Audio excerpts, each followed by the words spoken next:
Bismillahirrahmanirrahim. Yang pertama, qiyamul lail, salat malam. Yang kedua, berbanyak istighfar waktu sahur. Kalau anda tidak salat malam, jangan tinggalkan istighfar waktu sahur. Waktu sahur kapan? Kira-kira 30 menit sebelum azan. Ada satu hadis dijelaskan waktu sahur, makan sahur kan? Tapi ada yang suka makan sahur jam 1, ada yang suka jam 2. Tapi menurut saya waktu yang tepat untuk makan sahur dikirakan membaca 50 ayat. Membaca 50 ayat. Kalau bagi kita 50 ayat ya setengah jam lah. Dah tahu bagi bapak ibu gimana? 1 jam ya bolehlah, 1 jam tak apa-apa. Ya tergantung lancar atau tidak. Tapi ukurannya seperti itulah, kurang lebih seperti membaca 50 ayat dari Al-Quran. Itulah namanya waktu sahur. Disitulah Allah sendiri memuji, Allah bangga dan senang terhadap orang yang sahur. Sampai ulama berkata, tidak ada ibadah yang terbaik di waktu sahur selain istighfar. Jadi boleh baca Quran, boleh salat malam, boleh zikir, boleh apapun, tapi yang terbaik istighfar. Jadi tinggalkan segalanya, tinggalkan Quran, tinggalkan salat malam, tinggalkan baca Quran, tinggalkan zikir, fokus hanya istighfar. Astaghfirullah wa atubu ilaih, termasuk istighfar Allahumma anta rabbi la ilaha illa ant, yang bapak ibu tahu sayyidul istighfar, yang terutama, yang paling luar biasa.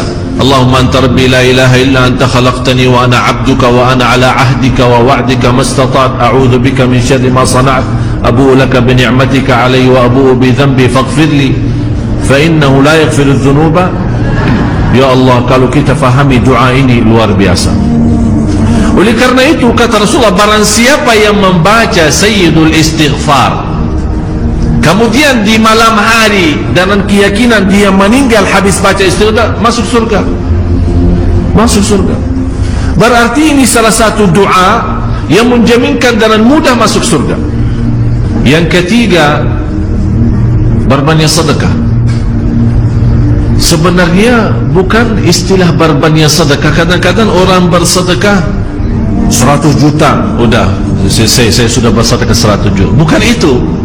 Bukan yang dimaksud berbanyak sedekah itu dari sisi uang itu banyak atau sedikit, bukan. Yang dimaksud rahasia sedekah ta'ahudus sedekah, istiqamah bersedekah.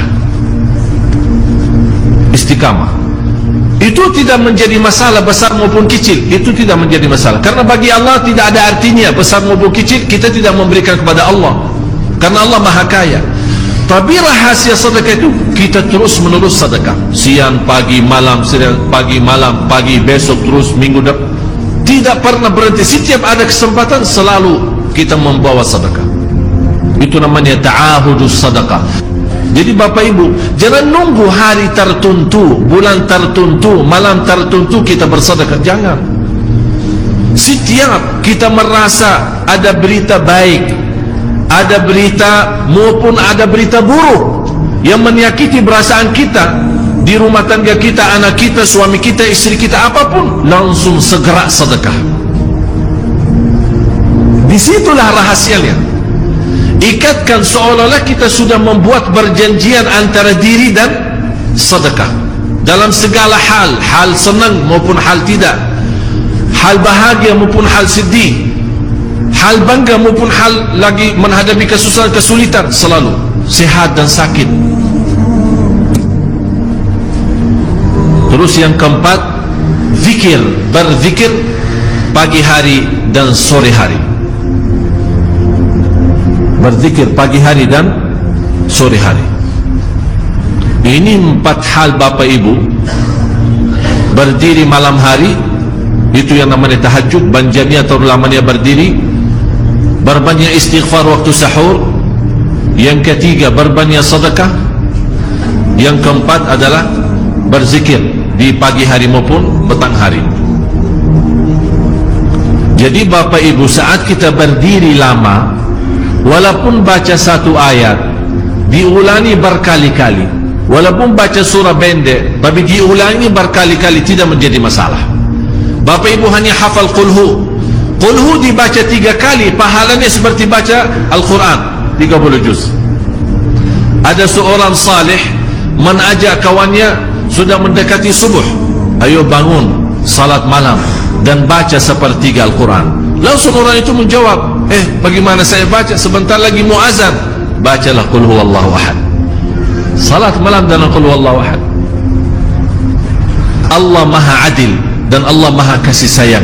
Bagaimanapun sebanyak dosa kita, sambil Allah bersabda di hadis yang qudsi, Allah berfirman di hadis yang qudsi, ya ibna Adam, hei anak Adam, kalau engkau membawa dosa sepenuh bumi, dosa dan maksiat, dosa besar maupun kecil, tapi tidak ada di antaranya berbuat syirik kepada Allah, kata Allah, saya tidak berduli, kata Allah, aku tidak akan berduli mengampuni segala-galanya.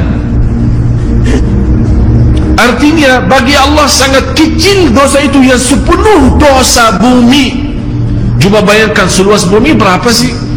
Tapi subhanallah, bagi rahmat Allah kecil itu semua.